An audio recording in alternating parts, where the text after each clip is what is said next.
Hello. हाँ जी। Additional साहब बोल रहे हैं नीलकमल जी? हाँ बोल रहा हूँ। हाँ सर, गलता गेट से निवेदन कर रहे हैं सर, ये अनुमति मिल गई कि सर इसको निर्माण की कनक बिहारी मंदिर के आड़ में जो अवैध निर्माण कर रहा है? ये डीसी से पूछो भाई। अच्छा, आप नहीं करेंगे विजिलेंस होने के नाते? भाई डीसी के उन्होंने दे दिया, नोटिस दिया था, नोटिस के बाद में उनको सीज करना चाहिए। ये सीध नहीं करी, निर्माण कर रहा है, झगड़ा कर रहा है, तो हम ये भी नहीं हाँ इसमें उल्लेख करेंगे भाई हमने सूचना दी थी सबको टेलीफोन और व्हाट्सएप पे। हाँ, आप दे देना, डीसी का काम है। मेरा गार्ड लगा दी थी, गार्ड के 7 दिन हो गए, मैंने उनको लेटर लिख दिया। ना तो गार्ड लग रही है, निरंतर काम चल रहा है, झगड़ा होने की संभावना, आपको सूचना दे रहे हैं और रिकॉर्ड भी कर रहे हैं फोन रिकॉर्ड वो मोबाइल से। ठीक है, कर दीजिए आप। ठीक है सर, आपकी सेवा में पेश है sir, phone record mobile recording कर रहे हैं सर। दादागिरी मत करो और जनप्रतिनिधि देख रहे और 78 के जनप्रतिनिधि खुद उकसा रहे, बस संतोष जी कंवर पार्षद खुद उकसा रहे जनता को, खुद खड़े पार्षद वोट 78 हेरिटेज। समाज को देने के लिए आपके पास बहुत कुछ होता है, लेकिन कुछ लोग ही विरले होते हैं जो समाज के लिए निशानी छोड़कर जाते हैं। हिलवू समाचार लगातार अवैध निर्माणों पर और अवैध गतिविधियों पर शिकंजा कसता आया है।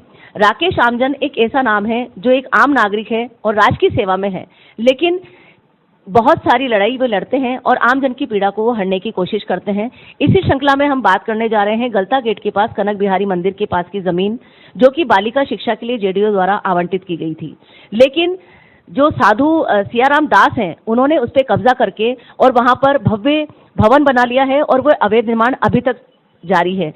इस यात्रा में राकेश द्वारा किया गया जो प्रयास है वो सराहनीय है। आइए हम जानते हैं कि राकेश जी ने अब तक उस अवैध निर्माण को रोकने के लिए क्या क्या प्रयास किए हैं।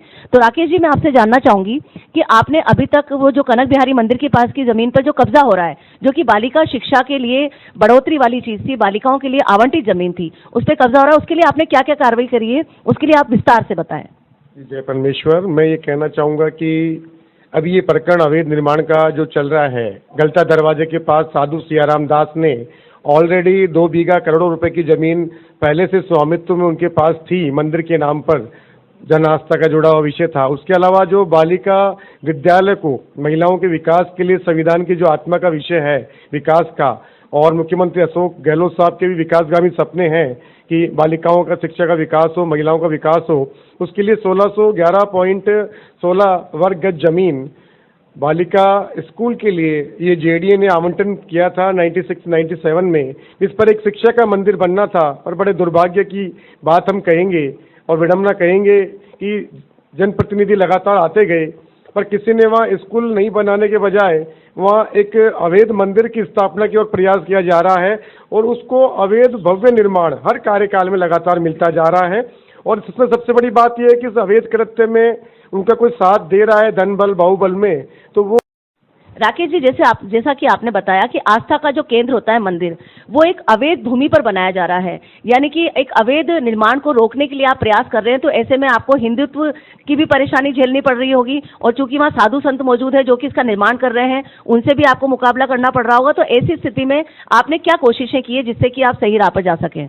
जो सच्चा हिंदुत्व है, जो सच्ची आस्था है, वो इस प्रकार के अविधिवत और शिक्षा के मंदिर स्कूलों की जमीनों पर कभी भी ऐसे मंदिरों का निर्माण नहीं करते। ये भूमाफिया टाइप लोग होते हैं जो अपने धन बल बाहुबल और राजनीतिक रसूखात का उपयोग करके और भ्रष्टाचार को बढ़ावा देकर इस प्रकार की कुव्यवस्था कुशासन कायम करने का प्रयास करते हैं, और हम अंतिम सांस तक इसका विरोध करेंगे। चाहे राज्य की सेवा से त्याग पत्र मेरा देना हुआ या सेवा का जाना हो, मैं इसका अंतिम सांस तक विरोध करूंगा। और भी लोग हैं जो लगातार इसका विरोध कर रहे हैं, और कुछ लोग सरकार को गुमराह करने का प्रयास कर रहे हैं। लगातार सीईओ आईएएस विश्राम मीणा नगर निगम हेरिटेज आयुक्त साहब के सीजर के ऑर्डर के बावजूद डीसी आदर्श नगर जोन मेघराज साहब ने उसको सीज नहीं करते हुए लगातार अवैध कृत्य निर्माण को संरक्षण दिया, और अब वो जेडीए में ज्वाइन कर लिया, यहाँ से चले गए। पर परमेश्वर उनको बख्शेगा नहीं, उनको दंड जरूर मिलेगा। जो बालिकाओं की आत्मा जो दुर्शीष उनको देगी, जो शिक्षा का उन्होंने अनर्थ कर दिया, जो मुख्यमंत्री अशोक गहलोत साहब के विकासगामी सपने हैं, उनको धूमिल कर दिया कुछ जनप्रतिनिधि में लालच में, उनकी वोटों की नोटों की राजनीति में। और एक शिकायतकर्ता पे घर पर भीड़ एकत्रित करके किराए की, गुंडों की, और उस पर भय आतंकित किया जा रहा है उसके मकान के ऊपर चढ़कर, बराबर की छत से, अवैध निर्माण वाली छत से, और उसके बच्चों को डराया जा रहा है, उसकी पत्नी को डराया जा रहा है। सरेआम लोकतंत्र की हत्या की गई, जिसके संबंध में मैंने FIR सभी के खिलाफ दी है, लेकिन अभी तक किसी प्रकार की प्रशासन की कार्रवाई की सूचना या बयान आदि मेरे से नहीं लिए गए हैं, न संपर्क किया गया है। मैंने ही कुछ अधिकारियों से संपर्क किया गया तो उसका नकारात्मक मुझे जवाब मिला है। हम धर्म के खिलाफ नहीं है, लेकिन जो धर्म को खोखला करने की ये साजिश है, मंदिर तोड़ने की जो ये अफवाह है, मंदिर को सीज करने की जो अफवाह है, ऐसा कुछ भी नहीं है। लगातार 2000 गज में भव्य अवैध निर्माण किया जा रहा है, जिसकी कोई सरकारी निर्माण अनुमति नहीं है, और उस जमीन के कोई स्वामित्व के कागज नहीं है, और उस पर न्यायालय का स्टे ऑर्डर, स्थगन, अंतरिम निषेधाज्ञा है। उसके बावजूद न्यायालय के आदेश को भी ये लोग नहीं मानते हैं, उसकी अवहेलना लगातार कर रहे हैं। सीजर ऑर्डर की अवहेलना खुद जनप्रतिनिधियों ने भीड़ एकत्रित करके करी और शिकायतकर्ता को धमकाया। लोगों में भय कारित करने की कोशिश की गई और अफवाह उड़ाई गई कि ये मंदिर को तोड़ रहे हैं, मंदिर को सीज कर रहे हैं। ऐसा विषय नहीं है। हम धर्म के साथ है, आस्था के साथ है। ये हिंदुस्तान है, लेकिन धर्म संस्कृति पुरखों को सबको ये पता है कि यहाँ संस्कृति जीवित है, आदिकाल से अनादिकाल तक यहाँ की आस्था को कोई मिटा नहीं पाया। लेकिन जो फर्जी साधु ढोंग विद्या पाखंड है, उसको हम अब अपनाएंगे नहीं। हम अंधविश्वास कि आपने बताया कि आपने पूरी कोशिश की और 29 तारीख को उसके सीजर के आदेश भी विश्वा मीणा हेरिटेज कमिश्नर ने दे दिए थे। उसके पश्चात 30 तारीख को जब सीजर के लिए टीम वहां पहुंची, तब वहां क्या घटना हुई कि वो सीज नहीं हो पाई बिल्डिंग? देखिए, रफीक खान जी मेरे क्षेत्र के आदर्श नगर विधानसभा से, मेरी कॉलोनी के मेरे विधायक भी हैं।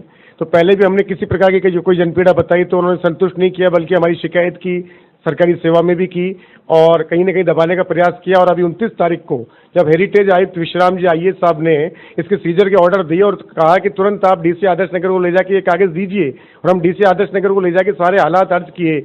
महिला शक्ति ने भी किए, हम भी थे, मैंने भी किए। तो उन्होंने नेक्स्ट डे उसको सीज करने के लिए और कार्रवाई करने के लिए, जो अवैध नया निर्माण भव्य उन्होंने किया है मंदिर की आड़ में साधु सियाराम दास ने, तो उसको करने के लिए जो अगले दिन 30 तारीख को 30/9/2022 को करना था, तो उससे पहले ही सुबह रफीक खान जी, मैं कई पार्षद गणों के, जिनमें डिप्टी महापौर असलम फारूकी जी साहब भी थे, चंदू लोहे वाले करके व्यापारी जिन्हें हम बचपन से जानते हैं वो भी थे, राम मनोहर अग्रवाल जी करके, कई धनपति बाहुपति, इन लोगों ने मिलके और पब्लिक में एक मैसेज फैलाया, जिसे कह सकते हैं कि एक अफवाह फैलाना बड़े लेवल पे कि मंदिर को सीज करने के लिए आए हैं, जबकि मंदिर से उसका कोई संबंध नहीं था। जो अवैध भव्य निर्माण का ढांचा बालिका स्कूल की जमीन पर साधु सियाराम ने विधिवत तरीके से खड़ा किया है, इसके सीजर के ऑर्डर थे नगर पालिका एक्ट के माध्यम से बड़े अधिकारी। मतलब मंदिर के पास में ही वो जमीन लगी हुई है? मंदिर से लगते हुए कंटिन्यू इस पे कब्जा कर रहे हैं और 2 बीघा से अधिक इनका कब्जा हो गया है। आसपास में और भी जो आम जन सर्व समाज के लोग रहते हैं, विशेष रूप से ST SC के लोग, उनकी हवा पानी बंद कर दी गई है, उनको ढक दिया गया है पूरी तरह, पर वो लोग विरोध करने में सक्षम नहीं है। बहुत ही कमजोर वर्ग के लोग हैं। तो राकेश जी, मुझे एक बात बताएं, आपने जो ये बात बताई कि रफीक खान कई सारे पार्षदों के साथ में, कई दबंग लोगों के साथ में वहां पर पहुंचे और उन्होंने ये अफवाह फैलाई कि मंदिर को सीज किया जा रहा है, तो वहां पर जो पब्लिक वहां मौजूद थी उसको अवैध निर्माण नजर नहीं आ रहा है? देखिए, अधिकांश पब्लिक को जब वास्तविकता पता लगी तो वो जा चुकी थी, लेकिन ये करीब 10 से 15 के लगभग पार्षदगण और उनके साथी लोग जो आए थे, वो थे कुछ धनपति माफिया थे, कुछ भूमाफिया थे, और जिन लोगों का स्वार्थ है, भ्रष्टाचार है उसमें, उन लोगों की गैदरिंग करके 50-60 के करीब लोग थे और अवैध निर्माण की छत पे जाके इन्होंने मौजूदगी में अवैध निर्माण कराया। और शिकायतकर्ता मैं राकेश आमजन को, जो राज्य की सेवा में भी हूँ, उसको धमकियां दी, गालियां दी और भी कई प्रकार से उसको प्रताड़ित किया गया, जाति सूचक शब्दों से भी संबोधित किया गया और भय कारित किया गया। लेकिन मैं पीछे नहीं हटा और मैंने कहा कि आप विधिवत कानून का उपयोग लीजिए। यदि मैं गलत हूँ, वो गलत कार्य कर रहा हूँ, तो आप विधिवत कार्रवाई कीजिए। पर कहीं ना कहीं उन्होंने दादागिरी और मारपीट के उद्देश्य से, वो जो ज्यादा भीड़ इकट्ठी करनी थी, मैसेज अफवाह फैलाकर धर्म के नाम से, वो उनका कहीं ना कहीं सफल नहीं हो पाया। और ये सारे कृत्य की जानकारी मैंने कमिश्नर साहब को, DGP साहब को और DCP नॉर्थ साहब को, और आपने उठाया है ये मुद्दा जनहित का मुद्दा है, क्योंकि बालिका विद्यालय की जमीन को अवैध कब्जा करके मंदिर बनाया जा रहा है और मंदिर की आड़ में कब्जा किया जा रहा है सियाराम साधु द्वारा। तो ऐसी स्थिति के अंदर आप शासन और प्रशासन से क्या अपील करते हैं? देखिए, लोकतंत्र में, संविधान में एक शिक्षित और सक्षम व्यक्ति द्वारा यदि गलत का विरोध नहीं किया जाए तो इससे बड़ा महापाप कोई नहीं होगा और न इससे बड़ा कोई कर्म होगा कि हमें ये मौका मिला है। तो मेरा यही है कि लगातार आज 15/10/2022 हो गई और इतनी न्यायालय के स्टे के बाद और प्रशासन के सीजर के ऑर्डर के बावजूद लगातार वो व्यक्ति दादागिरी से काम कर रहा है और बीच बीच में वो धमकियां भी दे रहा है। जब हम उसका विरोध कर रहे हैं, उसके वीडियोज हम प्रशासनिक अधिकारियों को, कंट्रोल रूम को, व्हाट्सएप को, सबको हम भेज रहे हैं, ऑन रिकॉर्डेड है सारी चीजें, फिर भी वो व्यक्ति खुलेआम कार्य कर रहा है। प्रशासन के कहीं ना कहीं विश्वसनीय सूत्रों से पता लगा है कि साहब हमारे ऊपर भारी दबाव है। तो इस प्रकार कब तक देश में चलेगा, कब तक लोकतंत्र की हत्या होगी, कब तक कानूनों का उपहास उड़ेगा? हमें नए कानून बनाने की क्या जरूरत है जब पहले वाले की पालना नहीं हो रही और ये व्यापक जनपीड़ा है और इसका आक्रोश एक दिन फूटेगा। भले मेरी बलि भी लग जाए, लेकिन इसका आक्रोश फूट के और जो दोषी इसके व्यक्ति हैं उनको दंड जरूर परमेश्वर देगा। तो मैं ये कहना चाहता हूँ सरकार और प्रशासन से कि जल्द से जल्द अविलंब इस पर दंडात्मक कार्रवाई करे और ये जो अवैध निर्माण ढांचा है उसका विधिवत निर्णय करे और पीड़ितों को भी न्याय करे, ताकि इस प्रकार का समाज में भय व्याप्त नहीं हो बाहुबलियों का।